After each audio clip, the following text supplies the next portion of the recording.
موقع جلوبال فاير باور، الموقع المتخصص في الدراسات العسكرية، يعتمد على 50 عنصرا في تصنيف الجيوش حول العالم.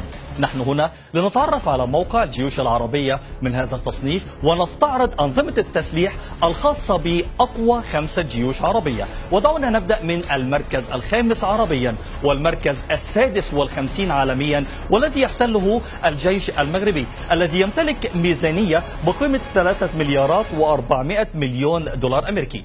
الجيش المغربي يعتمد على أنظمة التسليح الفرنسية والأمريكية في تسليحه، ويمتلك أيضا 1215 دبابة، بالإضافة لامتلاك 121 قطعة بحرية. ولكن السلاح الأهم في الجيش المغربي هو سلاح الطيران، حيث يمتلك 282 طائرة، وهي من طرازات ميراج الفرنسية ونورثروب الأمريكية وأيضا F-16 الأمريكية.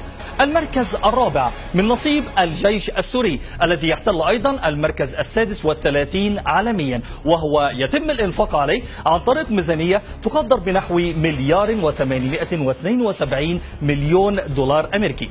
الجيش السوري يعتمد على أنظمة التسليح الروسية والصينية، ويمتلك أيضا 4500 دبابة و56 قطعة بحرية. ولكن الأهم هو سلاح الطيران السوري الذي يتكون من طائرات السخوي والميج الروسية، وهي عددها 461 طائرة.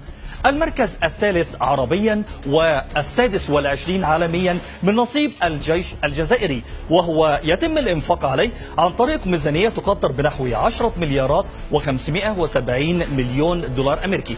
الجيش الجزائري يتكون من مجموعة من الوحدات، ويعتمد على الأسلحة الروسية بشكل كبير في تسليحه، حيث كان حجم التبادل العسكري بين روسيا والجزائر في عام 2015 نحو نصف مليار دولار أمريكي.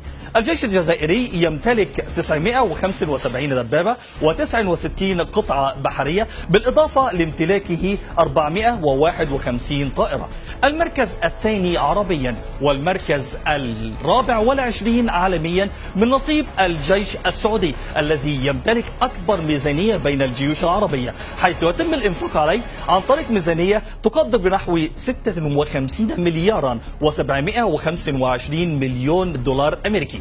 ويمتلك أيضا 1210 دبابات، بالإضافة لامتلاك 55 قطعة بحرية. ولكن الأهم هو سلاح الطيران السعودي الذي يعد من أقوى أسلحة الطيران في آسيا، ويمتلك 722 طائرة من طرازات F-15S وأيضا طراز تورنادو الإنجليزي، والأهم هو طراز رافال الفرنسي.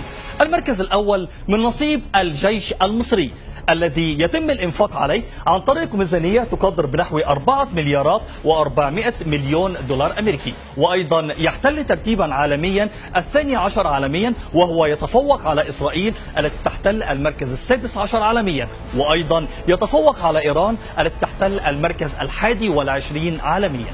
الجيش المصري يمتلك مجموعة من السفن الحربية أو القطع البحرية، 319 قطعة بحرية، ولعل أهمها هي حاملة المروحيات ميسترال الفرنسية التي تم إطلاق اسم الزعيم الراحل جمال عبد الناصر عليها، بالإضافة لامتلاكه 4624 دبابة، وامتلاكه أيضا 1133 طائرة، وهي طائرات من طرازات مختلفة، ولعل أهمها رافال الفرنسية وF-16 وأيضا الميج الروسية.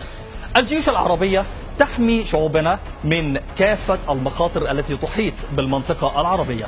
رحم الله شهدائنا وأيضا حفظ جيوشنا العربية.